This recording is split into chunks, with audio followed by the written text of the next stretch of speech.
Il y a des passages dont on parle, mais rarement comme d'un seuil. Celui-ci en fait partie. Une femme sans enfant. On croit savoir ce que ça veut dire. On plaque des histoires toutes faites, mais en vrai, c'est un seuil silencieux.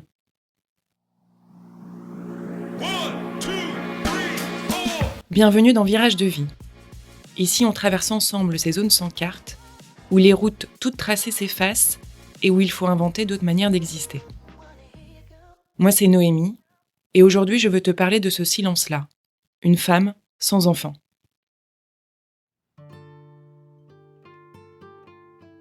Depuis toujours, on a construit l'identité des femmes autour d'un geste.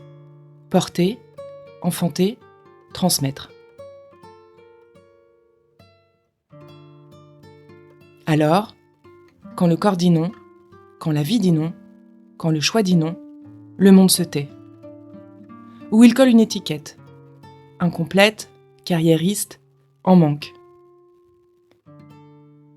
Et reste ce vide.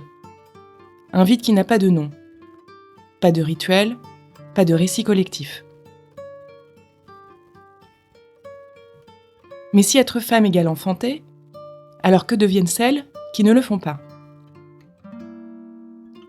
Et si le vrai vide n'était pas l'absence d'enfants, mais l'absence de récit pour celles qui n'en ont pas ? Et si ne pas enfanter n'était pas un choix à expliquer, mais une existence que nous n'avons jamais appris à nommer ?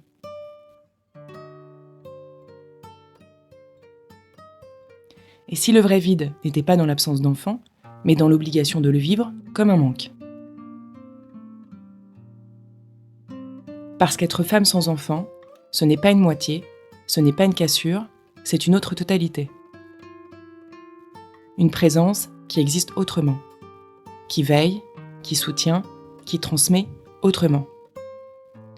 Sans ventre, mais avec voix. Sans lignée, mais avec des liens tissés ailleurs. Parce qu'une femme sans enfant n'est pas une absence. Elle rappelle que l'amour et la mémoire ne passent pas seulement par le sang. Et peut-être que le vrai malentendu n'est pas qu'il y ait des femmes sans enfants, mais qu'on ait cru si longtemps qu'elles n'étaient pas entières. Une femme sans enfant n'est pas une absence. C'est une existence que le monde n'a pas encore appris à raconter.